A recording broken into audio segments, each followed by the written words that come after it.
Querido. Vamos abrir as nossas Bíblias em Atos capítulo 18. Vamos ler do versículo 9 ao 11. Nós vamos dar continuidade ao nosso estudo de Atos. Nós temos estudado Atos aqui. Hoje nós vamos percorrer alguns pontos entre Atos 16, 17 e 18. Não vamos falar bem pormenorizadamente de cada versículo, mas nós vamos abranger algumas questões aqui desses capítulos. Teve Paulo, durante a noite, uma visão em que o Senhor lhe disse: não temas, pelo contrário, fala e não te cales, porque eu estou contigo, e ninguém ousará fazer-te mal, pois tenho muito povo nessa cidade. E ali permaneceu 1 ano e 6 meses, ensinando entre eles a palavra de Deus. Amém. Senhor, fala conosco, nos ensine, nos deixe aqui mais cônscios da palavra do Senhor, mas abra os nossos olhos, ó Senhor Deus, no nome de Jesus. Amém.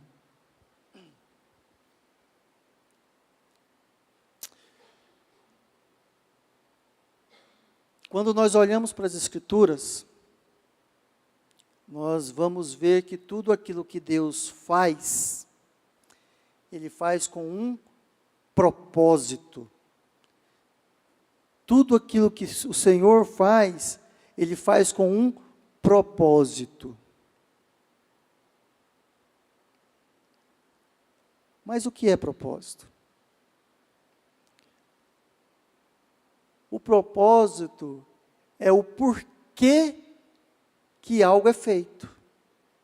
O propósito é o porquê de um empreendimento. É aquilo que gera valor naquele empreendimento. Porque quão desgastante é nós fazermos coisas que você não sabe por que você está fazendo aquilo. Né? Às vezes você pega fazendo coisas, né? Você faz, e nós somos muito dados à rotina, nós gostamos de rotina. Então nós passamos muito tempo fazendo coisas, e todo dia a gente levanta, escova os dentes, vai para o trabalho, e volta, aí passa um tempo, você fala assim: poxa, mas por que eu estou fazendo isso? Parece que eu sou um robô, eu vou fazendo as coisas, né? Eu vou criando filho, eu vou colocando dinheiro dentro de casa, eu vou trabalhando, eu vou aguentando chefe chato, vou fazendo as coisas. Só que vou para a escola, né? Aprender matemática. Mas para que eu preciso aprender a calcular a diagonal de um losango? Né? Para que eu preciso saber a equação do segundo grau? Nunca vou usar isso. Então você vai fazendo as coisas que chega um momento da vida, você vai falar assim: uai, mas por que eu estou fazendo isso? Qual é o propósito disso? Então o propósito é o porquê das coisas. Você vai percebendo que Deus faz as coisas com propósito. Deus tem um propósito para cada coisa que Ele faz. E quanto a mim? Como eu faço para descobrir o propósito? Como eu faço para descobrir o porquê eu estou fazendo as coisas que eu faço? Ou, em outras palavras, qual é o propósito de Deus para mim? Porque, como dizia Salomão, só fazer coisas por fazer coisas é vaidade. Você estuda só para adquirir conhecimento, é vaidade. Você constrói só para ver a casa pronta, é vaidade. Você limpar a casa só para ter ela limpa, é vaidade. Você ganhar dinheiro só para ter um montão de dinheiro no banco, é vaidade. Então fazer coisas por fazer coisas é vaidade. Então tem que ter um propósito para tudo isso. E como eu descubro o propósito? E nós vamos, lendo a Bíblia, nós vamos perceber que as pessoas, elas descobrem o seu propósito quando elas se relacionam com Deus. Deus passa o seu propósito para a vida das pessoas através de um relacionamento. À medida em que nós vamos nos relacionando com Deus, e esse relacionamento se dá através da pessoa de Jesus e do seu Espírito, ele começa através de algo chamado arrependimento, e continua através de algo chamado arrependimento, e diariamente eu vou tendo esse relacionamento com o Senhor. Deus vai passando o propósito dele para a vida da pessoa. O propósito de Deus para a sua vida. E isso se dá através de um relacionamento pessoal com Deus. Não tem como você descobrir o propósito para a sua vida fora de um relacionamento pessoal com Deus. Vi de várias pessoas que construíram grandes coisas durante a sua vida, chega no final da vida, ela fala, eu batalhei, construí, empreendi, mas a minha vida não teve propósito. Se você vê as últimas palavras do Steve Jobs, você chora. Porque ele fala exatamente isso. Eu criei, construí uma das maiores empresas do mundo. E vi que nada disso tem valor.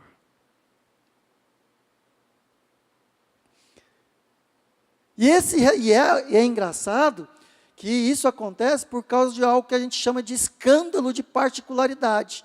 O que é o escândalo de particularidade? É que o escândalo de particularidade, primeiro é escândalo porque nos escandaliza a forma como Deus age. Nos escandaliza a forma como Deus escolheu agir. Porque nós, homens, nós gostamos de descobrir leis, princípios e fórmulas. Então a gente quer fazer as coisas através de leis, princípios e fórmulas. Eu quero descobrir a fórmula para emagrecer. Quem descobrir, vocês me falam, viu? Estou precisando. Eu quero descobrir os 7 passos para ser feliz.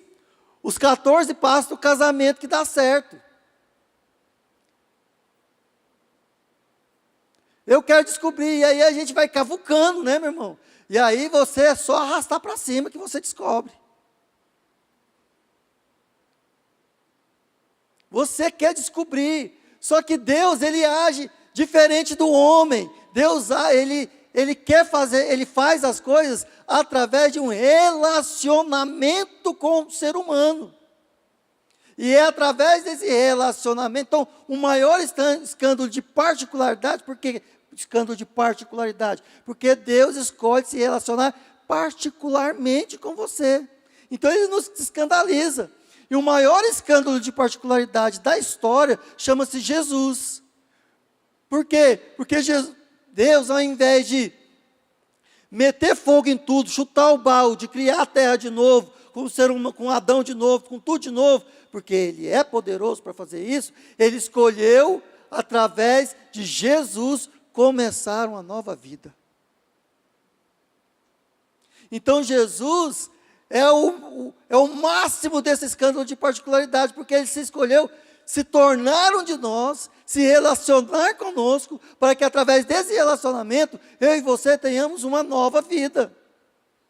Olha o tanto que é escandaloso isso para a gente. Não entra na minha cabeça. A gente aceita, a gente crê, mas não entra. Se fosse eu, meu irmão, tinha derrubado tudo e feito tudo de novo. Ah, você pecou, né, Adão? Fogo no você inteirinho. Vou acabar com tudo e vou começar do zero. Mas Deus não faz assim. Porque Deus é amor. E aí, com esse relacionamento, Deus passa o seu propósito. E Ele passa o propósito através de duas coisas.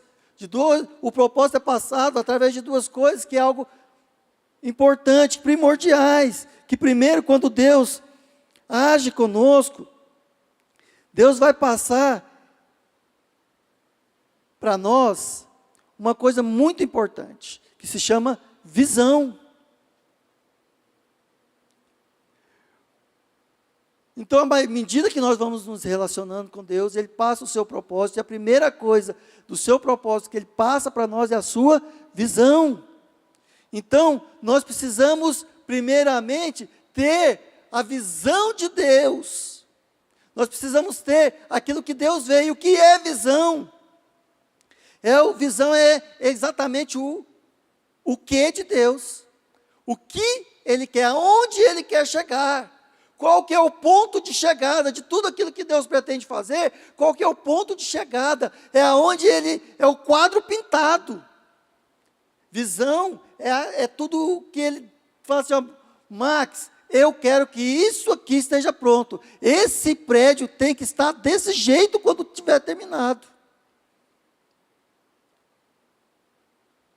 Eu coloquei aqui, é onde Ele quer chegar. É o sonho de Deus. E é interessante que quando nós nos relacionamos com Deus, Deus passa para nós o sonho dEle. Nós nos tornamos sonhadores. Todo homem que se relaciona integralmente e irrestritamente com Deus, ele passa a sonhar. Ele passa a ter sonhos no seu coração. Por quê? Porque os sonhos é a linguagem do Espírito. Os sonhos é a metalinguagem do céu. É através de sonhos que o homem se torna criativo.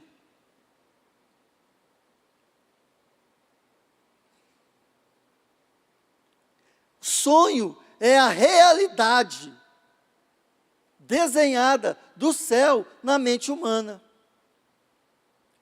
Tudo aquilo que já existe no céu e que Deus quer reproduzir na terra, Deus leva o homem a ver isso através de sonhos. E sonhos não é aquilo que você tem quando você come uma rabada. Ou uma costelada. Possivelmente você vai ter sonhos depois do dia 18. Ou não. Mas não é esse tipo de sonhos que eu estou falando. Não é um sonho que você come 2x tudo e vai para casa dormir. Não é. É a impressão gerada no coração de Deus, passada para a mente e para o espírito humano, que toma o coração daquele homem e daquela mulher. O sonho de Deus, porque os sonhos são a linguagem do Espírito. O sonho é a representação nítida de uma realidade já existente no céu. O que faz um homem grande é a capacidade de sonhar. Quando um homem para de sonhar, ele para de viver. Ele começa a fazer as coisas automaticamente. E é engraçado que a visão traz consigo, no seu bojo, algo muito importante.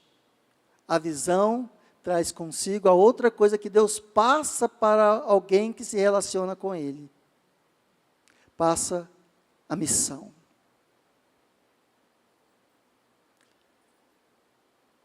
Se o propósito é o quê? Aliás, se o propósito é o porquê, a missão é o quê? A visão é o quê? A missão é o como. Todo visionário, ele é intrinsecamente um missionário. Todo visionário, ele é intrinsecamente um missionário. Mas é importante, ainda falando de missão, que para que nós cumpramos a missão, ou para que nós compramos a missão, nós precisamos ter claro em nós a missão, a visão. E Deus tem uma visão. Deus tem uma visão, e isso é muito claro na palavra de Deus, isso é muito claro na Bíblia. Quando nós olhamos para a Bíblia, nós vemos vários versículos em que Deus mostra a sua visão. Vamos ler 2 trechos aqui rapidamente, para nós vermos qual é a visão de Deus. A visão de Deus está lá em Apocalipse, um dos trechos. Apocalipse 21, capítulo 21, versículo do 1 ao 7, vai falar o seguinte: vi novo céu e nova terra, pois o primeiro céu e a primeira terra passaram, e o mar já não existe. Vi também a cidade santa, a nova Jerusalém, que descia do céu, da parte de Deus, ataviada como noiva adornada para o seu esposo. Então ouvi grande voz vinda do trono, dizendo: eis o tabernáculo de Deus com os homens, Deus habitará com eles, eles serão os povos de Deus, e Deus mesmo estará com eles. E lhes enxugará dos olhos toda lágrima, e a morte já não existirá. Já não haverá luto, nem pranto, nem dor, porque as primeiras coisas passaram. E aquele que está sentado no trono disse: eis que faço novas todas as coisas. E acrescentou: escreve, pois essas palavras são fiéis e verdadeiras. Disse-me ainda: tudo está feito. Eu sou o Alfa e o Ômega, o princípio e o fim. Eu, a quem tem sede, darei de graça da água da fonte da vida. O vencedor herdará estas coisas, e eu lhe serei Deus, e ele será meu filho. Esta é a visão de Deus. Tudo vai desembocar nesse lugar, nesse momento, nesse ponto. E é essa visão que precisa tomar o nosso coração. Nós vivemos, meus queridos, nós existimos, nós subsistimos, nós vivemos os nossos dias para esse momento aqui.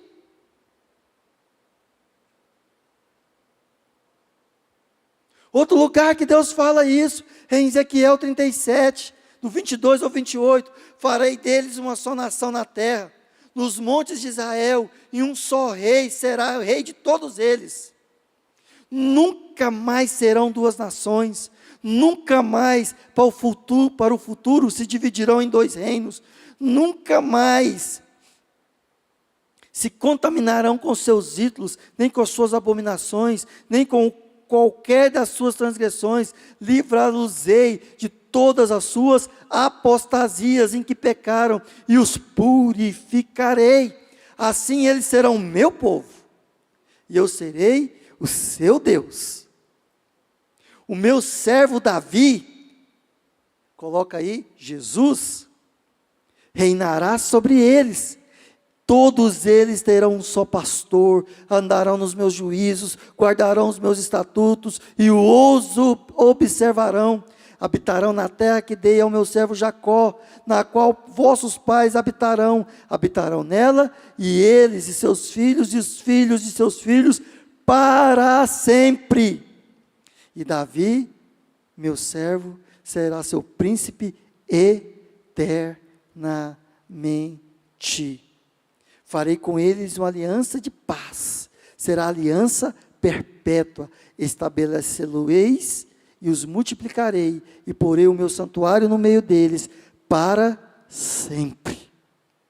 O meu tabernáculo estará com eles, eu serei o seu Deus, e eles serão o meu povo. As nações saberão que eu sou o Senhor, que o santifico a Israel, quando o meu santuário estiver para sempre no meio deles. Essa é a visão. É com essa visão que Paulo prega. É com essa visão que os apóstolos pregam. É com essa visão que Paulo anda pelas cidades. E com a visão vem também a missão. Todo visionário, ele traz dentro de si um missionário. Todo visionário, ele traz dentro de si o encargo de ver a visão completa. Todo visionário, ele traz dentro de si o anseio de ver a visão realizada, e isso faz dele um missionário. Mas também o contrário é verdadeiro. Todo missionário precisa ser um visionário, porque senão ele se torna alguém que só faz, que só missiona. Mas todo missionário precisa antes ver. Por isso que o relacionamento com Deus nos faz sonhar. Por isso que o relacionamento com Deus nos faz ver além daquilo que os nossos olhos carnais veem. Por isso que o relacionamento com Deus nos faz ver à frente e além. E é movido por essa visão que nós abraçamos uma missão. É movidos por uma visão que nós abraçamos uma missão.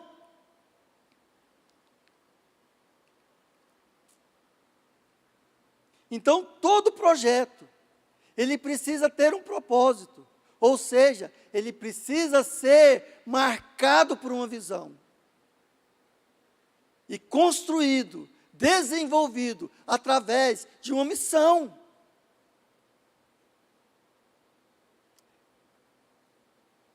Porque se um projeto não tem um propósito, meu querido, ele está fadado ao fracasso. Porque fracasso não é ter alguma coisa mal feita. Não é somente ter algo mal feito. O cara fez mal feito, ele fracassou, ou incompleto. Ele fracassou naquilo que ele fez. Sim. É também ter algo mal feito. Mas também, fracasso é você ter algo altamente bem feito, concluído, mas sem cumprir o seu propósito. Imagina você construir um prédio, e no final do prédio você não tem um propósito para ele.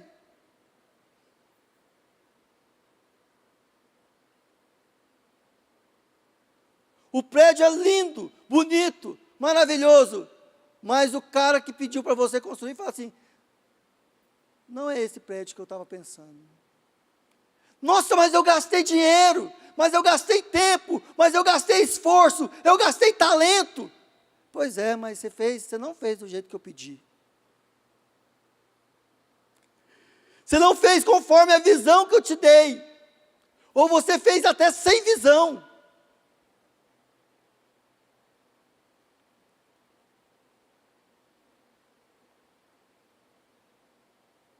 Então, fracasso também é você fazer algo bem feito, que não tem propósito, que não está de acordo com o final, com o projeto final daquele que pediu para você construir.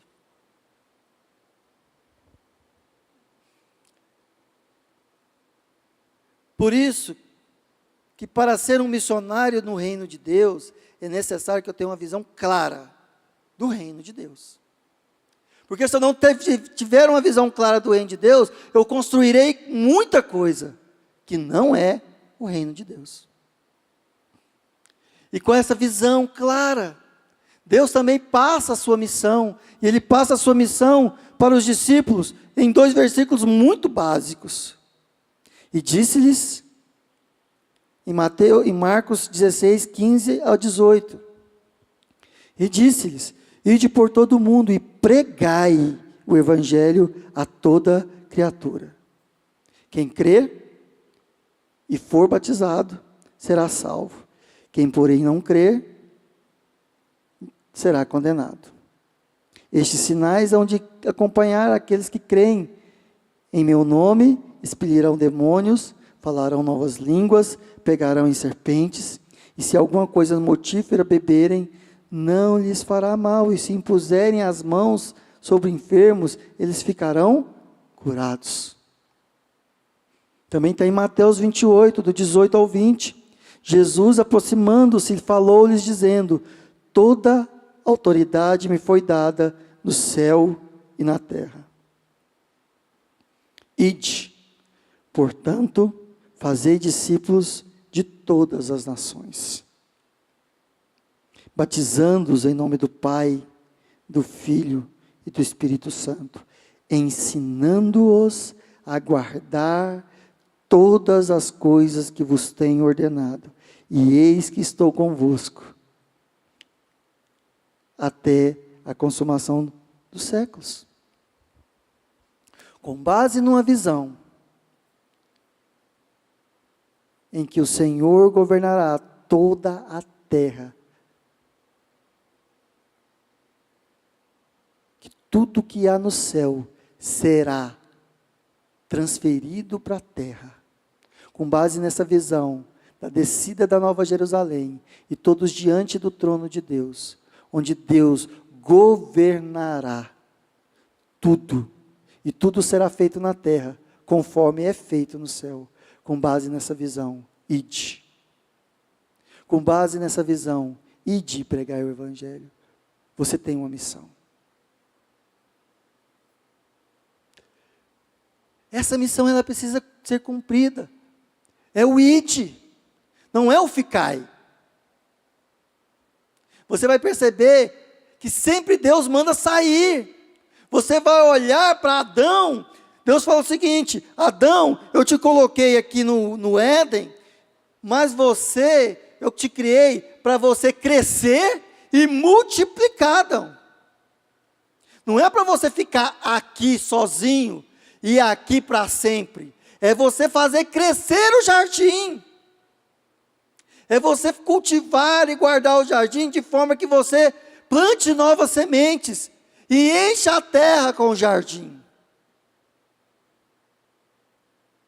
Abraão, sai da sua terra, sai da sua parentela, e vai para um lugar que eu vou te mostrar, e através de um relacionamento, eu te mostrarei o que você vai ser.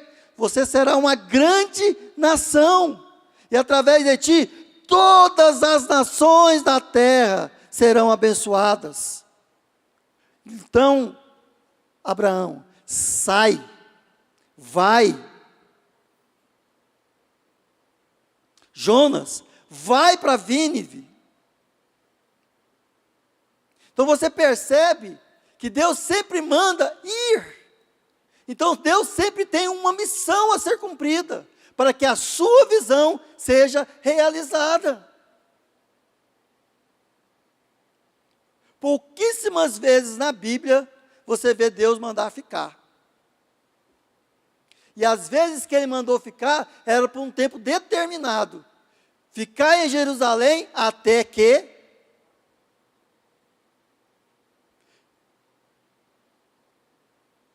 Elias, fique lá no monte até que Moisés sobre ao monte até que eu te entregue os 10 mandamentos. Elias, fica lá sobe no monte até que eu fale contigo. Até que. Mas a missão sempre é de ir, sempre é de multiplicar, sempre é de expandir, sempre é de ir além. Nunca é de ficar. Mas a gente quer é ficar. Mas recebereis poder ao descer sobre vós o Espírito Santo, e sereis minhas testemunhas em Jerusalém, em toda a Judéia, em Samaria e até os confins do mundo. É para andar. Aí sabe o que os apóstolos fez? Foi ficando confortável em Jerusalém. E aí converte 3.000, depois 5.000. Aí eles começam a ganhar notoriedade, aí eles começam a ficar bem quistos pelos povos, fica tudo certinho em Jerusalém. Eles falam, agora aqui, rapaz, acho que eu vou colocar uns ar-condicionado nessa sinagoga aqui, acho que vai deixar um lugar bem aconchegante para a gente ficar aqui para o resto da vida.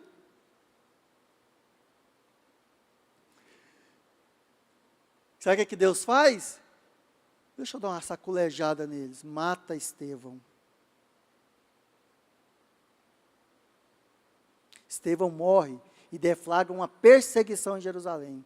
Todo mundo pica a mula, menos os apóstolos. Nós queremos ficar num lugar de conforto, na zona de conforto, mas o missionário é aquele que sai da zona de conforto. O missionário é aquele que ele se coloca no meio da missão. O missionário é aquele que o lugar de conforto dele é a visão de Deus. O missionário é aquele que anda de acordo com a visão, mesmo no desconforto. Por quê? Porque ele só está confortável se a visão estiver sendo concluída. A única coisa que deixa o missionário confortável é ver que a visão está sendo realizada. O conforto do missionário é ver a visão tomando forma.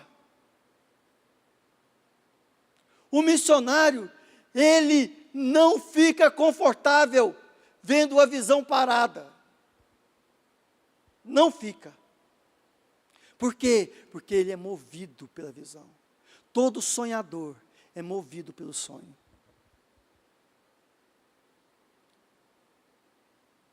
Quando alguém encontra o seu propósito em Deus, ele não é mais o mesmo. Como diria Einstein, uma ideia, quando explode na cabeça de alguém, amplia o cérebro daquela pessoa e o cérebro nunca mais volta ao seu estado original.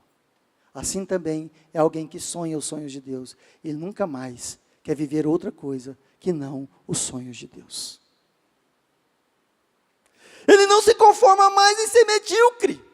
Ele não se conforma mais em fazer as coisas por fazer. Ele não se conforma mais em ter aquilo, fazer as coisas e simplesmente sobreviver. Porque ele encontrou o sentido de viver. Ele encontrou o sentido de existir. Ele encontrou que ele é feito para cumprir uma missão, para desenvolver uma visão, e que essa visão tomou o coração dele. Isso é o coração de um missionário. Isso é o porquê da vida de um missionário. Amém?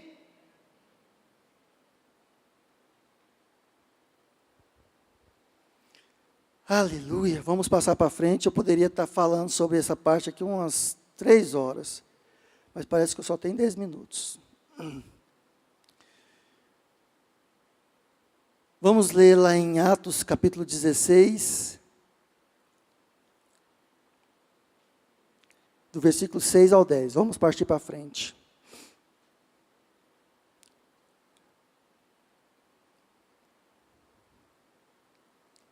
Irmãos, se nesta manhã nós tivéssemos uma oração a ser feita, nós deveríamos fazer: Senhor, faz-nos sonhar os teus sonhos. Se nós pudéssemos fazer uma oração essa manhã, o clamor que nós deveríamos ter é: Senhor, abre os meus olhos para ver. Filho de Davi, tem misericórdia de mim. Eu não posso andar cego. Eu não posso andar sem sonhar. Porque alguém que não sonha é morto. Alguém que não tem um sonho calado no seu coração, alguém que não tem um sonho fervilhando dentro de si, é alguém que simplesmente existe. E daqui a uns anos para de existir. Mas o sonhador, ele permanece para sempre. Porque um sonhador, ele vive enquanto o sonho vive. Mesmo que o sonhador morra, o sonho continua vivo. Então, se nós pudéssemos fazer uma oração, nós precisaríamos pedir ao Senhor: Senhor, faz-nos sonhar. Nós precisamos sonhar com o céu. Não é com um carro novo, é com o céu. Não é com a casa nova, não é com a faculdade dos filhos, é com o céu. Porque só o céu vale a pena sonhar.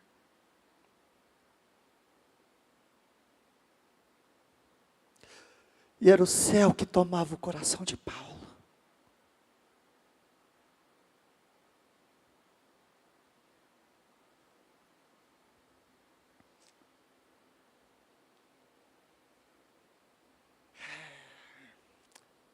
Atos 16, do 6 ao 10. E percorrendo a Frígia e Gálata, tendo sido impedidos pelo Espírito Santo de pregar a palavra na Ásia, defrontando Mísia, tentavam ir para Bitínia, mas o Espírito de Jesus não o permitiu. E tendo contornado Mísia, desceram a Troade. À noite sobreveio a Paulo uma visão, na qual um varão macedônio estava em pé e lhe rogava, dizendo: passa a Macedônia e ajuda-nos. Assim que teve a visão, imediatamente procuramos partir para aquele destino, concluindo que Deus nos havia chamado para lhes anunciar o Evangelho. Êxodo 25, 40. Vê, pois, que faças tudo segundo o modelo que te foi mostrado no monte. Gênesis 15, do 2 ao 4, fala: respondeu Abraão: Senhor, que me haverás de dar se continuo sem filhos, e o herdeiro da minha casa é o Damasceno Eliezer? Disse mais a Abraão: não me concedeste descendência, e um servo nascido da minha casa será o meu herdeiro. A isto respondeu logo o Senhor, dizendo: não será esse o teu herdeiro, mas aquele que será gerado de ti será o seu herdeiro. Aqui nós precisamos aprender um princípio muito claro. O missionário, ele entende que o volante da vida dele é o Espírito Santo. Quem dirige o missionário, quem dirige o visionário é o Espírito Santo. Porque muitos de nós queremos fazer missão, amém? Do nosso jeito, da nossa forma. Mas você olha para Moisés é levado até o Monte Sinai, e Deus dá a planta do tabernáculo para ele, e no final, Moisés está saindo, Deus toca no ombro de Moisés e fala assim: Moisés, vem cá, deixa eu dar um conselho para você, faça tudo conforme eu te mostrei. Tá bom, Senhor, entendi. Moisés está saindo, Deus toca de novo, Moisés, vem cá, você não entendeu não, é para fazer tudo de acordo com o modelo, nada pode sair do... Então, o que o missionário faz tem que ser feito de acordo com o que Deus mandou. Paulo está querendo fazer, ele vai, aí ele tenta ir para a Ásia, o Espírito de Deus, aí ainda não, volta. Aí ele tenta entrar em outro lugar, não, aqui não, volta. E aí ele fica sem jeito, aí Deus fala assim, ó, vai para Macedônia, é lá que eu te quero. Então o volante do missionário é o Espírito Santo. É o Espírito Santo que move o missionário, e não o missionário que move o Espírito Santo. Muitas vezes nós queremos fazer a obra de Deus e colocamos assim: Senhor, eu estou com um projeto aqui, e eu quero que o Senhor abençoe esse projeto. Vamos orar aqui para Deus abençoar o projeto. Mas peraí, por que nós não entramos no projeto de Deus? Porque o projeto de Deus já está antecipadamente abençoado, porque é dele. Não, mas nós queremos o quê? Não, nós queremos, aí a gente já faz, não, vamos fazer assim, aí já cria um grupo de WhatsApp, e já monta, e já dá função, e tal. E aí o último a saber do projeto é Deus. O último a falar: não, Deus, agora que montei tudinho, está tudinho certinho, só falta o Senhor abençoar. Está faltando só o Senhor carimbar aqui, dá só um carimbo e um visto, que a gente continua. O senhor não precisa nem participar, pode deixar com a gente, que a gente dá conta, que a gente é missionário. Não! O missionário é alguém que segue a instrução do Espírito. O missionário faz o que o Espírito manda fazer. Por quê? Porque a visão é dele. Não é sua, não é nossa, é dele. porque eu quero criar uma igreja moderna. Mas quem disse que Deus quer uma igreja moderna? Deus quer uma igreja cheia do Espírito. Deus não quer uma igreja moderna. Deus não quer uma igreja... Nada contra, pode ter as modernidades que for, eu até acho bom. Mas Deus não quer isso. Deus não pediu isso. Deus pediu o quê? Mas recebereis poder ao descer sobre vós o Espírito Santo e sereis minhas testemunhas. É isso que Deus quer, um povo cheio do Espírito Santo. Dica, vem para a vigília. Para quê? Para orar? É, para buscar o Espírito Santo. Se Deus quer uma igreja cheia do Espírito Santo, nós vamos buscar o quê? O Espírito Santo.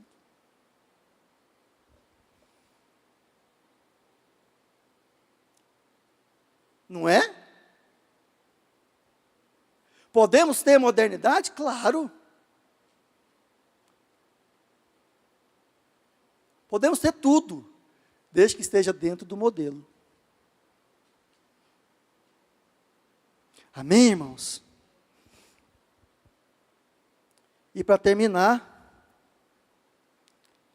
vamos em Atos, capítulo 16, versículo 16 ao 18.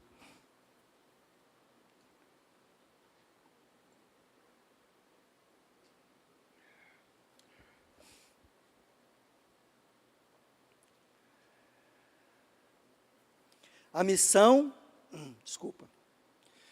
Atos 16, versículo 16 ao 18. Aconteceu que, indo nós para um lugar de oração, nos saiu ao encontro uma jovem possessa de espírito adivinhador, a qual, adivinhando, dava grande lucro aos seus senhores.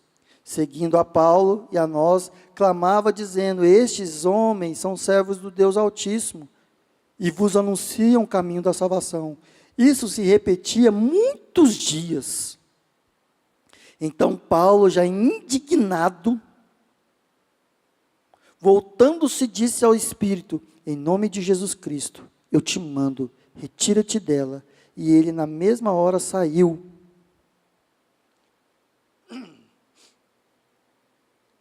Assim como a carne milita contra o Espírito, e o Espírito contra a carne, assim também a religião milita contra a missão, e a missão milita contra a religião.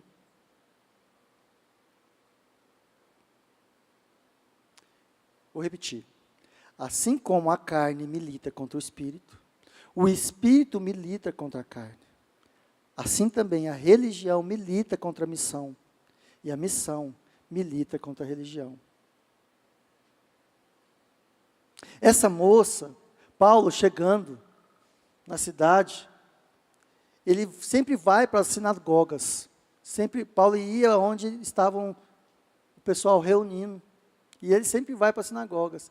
E essa moça, ela saía gritando atrás de Paulo, todo dia: ó, gente, ouve ele, porque ele está anunciando o Evangelho. Ó, gente, ouve ele, porque ele está anunciando o Evangelho. Todo dia. Um dia Paulo enche o saco daquilo. Um dia Paulo fala assim, chuta o balde, fala assim: o negócio é, sai dela agora em nome de Jesus. Rapaz, mas a mulher estava promovendo Paulo. Pois é. A religião muitas vezes vai promover a missão, mas a religião não se envolve com a missão. A religião, ela é contrária à missão. Ela pode ter cheiro de missão, cor de missão, atos da missão, mas ela não se envolve com a missão. Porque se envolve, quando você coloca o discurso da religião na frequência do Espírito, ela mostra o que ela realmente é: fonte de lucro. Fonte de lucro. Porque aqui o texto diz que aquela moça, ela era uma adivinhação. E ela dava muito lucro aos seus senhores, à medida que ela adivinhava. Quando a missão corta a religião, a religião mostra realmente quem ela é. Mostra. Porque quando aquela menina foi liberta daquele espírito, os donos, os senhores dela, mandaram Paulo para a cadeia.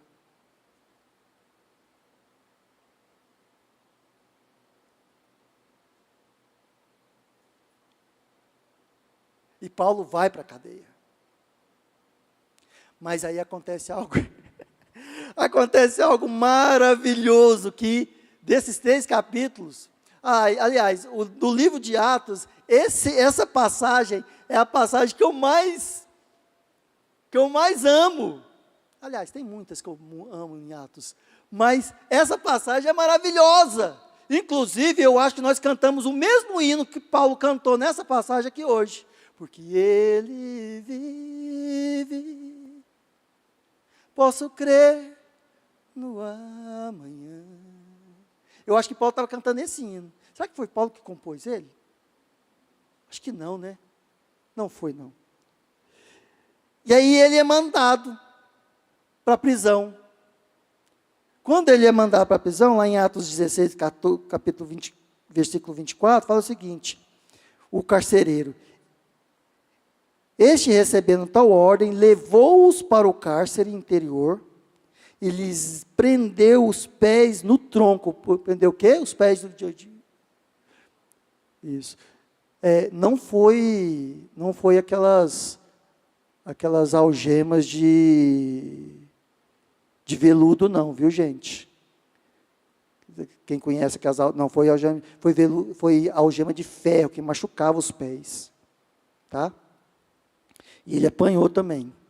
Por volta da meia-noite, Paulo e Silas oravam e cantavam louvores a Deus. Os demais companheiros de prisão escutavam. De repente, sobreveio tamanho terremoto, sacudiu os alicerces da prisão, abriram-se as portas e soltaram-se as cadeias. Soltaram-se as cadeias de todos.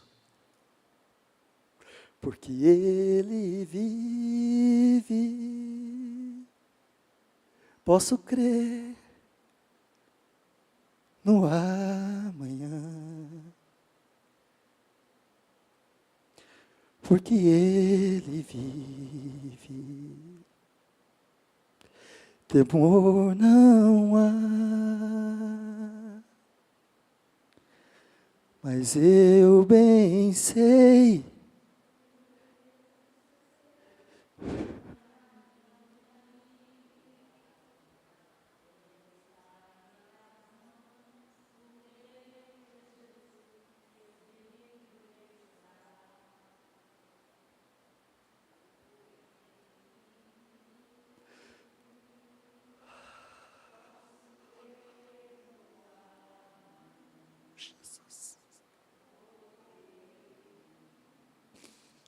Jesus,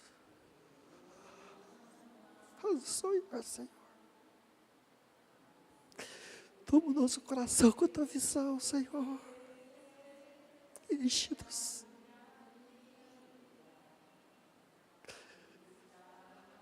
Enche-nos, ó Deus.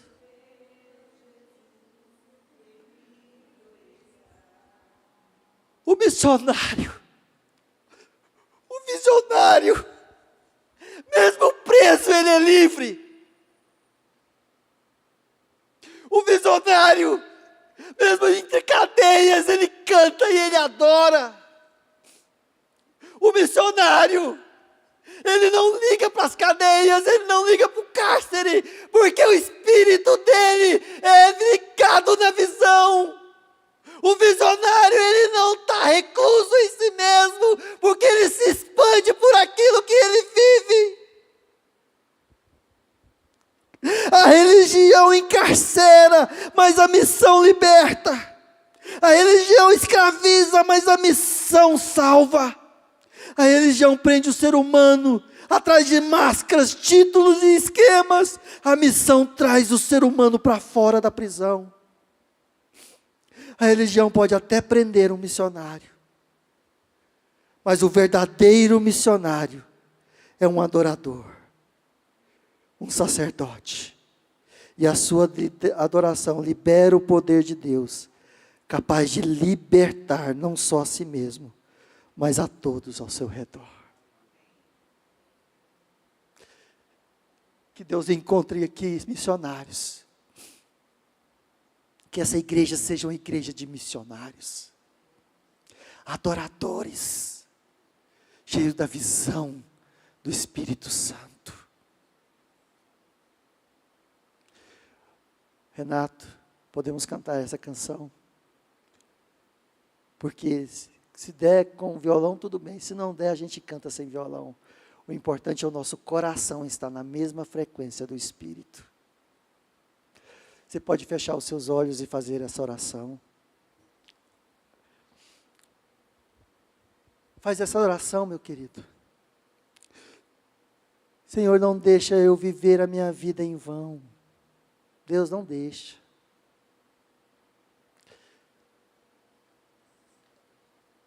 Eu preciso da tua visão sobre mim. Faz de mim um missionário, Senhor. Faz de mim alguém que vê o reino de Deus.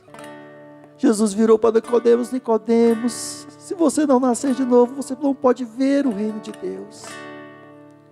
E se você não pode ver, você também não pode entrar, Nicodemos. Que nesta manhã, Deus possa encher tanto o nosso coração.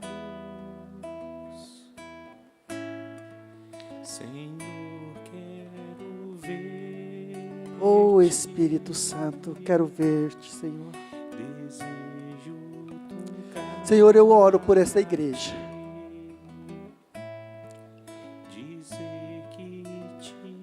Deus, não nos deixa ser uma igreja, Senhor Deus, que somente faz coisas, mesmo que realmente nós precisemos fazer coisas, mas que as nossas coisas, Senhor Deus, sejam feitas de acordo com a Tua vontade. Não nos deixa ser uma igreja cega, Senhor. Não nos deixa ser um povo, Senhor Deus, que não anda debaixo da Tua visão. Levanta, Senhor, dessa igreja missionários, ó Deus. Levanta entre os nossos jovens missionários, entre os nossos adolescentes missionários, entre as nossas crianças missionárias. Planta, Senhor, sementes, ó Senhor, de missão no coração dessa geração que se levanta nesses dias. A palavra do Senhor diz que quando o Espírito do Senhor é derramado, os nossos jovens sonharão e os nossos velhos terão visões. Espírito Santo, enche-nos do Teu Espírito. Espírito Santo, faz uma igreja cheia do Senhor. Que os nossos dias não sejam contados pelos bens que possuímos, mas que os nossos dias sejam contados, ó Senhor Deus, por quanto nós nos entregamos à missão. Enche esses bancos, sim, Senhor, mas enche também, Senhor Deus, os nossos corações de sonhos. Enche essa igreja, Senhor Deus, da glória do Senhor. Porque somente a glória do Senhor faz sentido. Somente a glória do Senhor traz propósito. No nome de Jesus.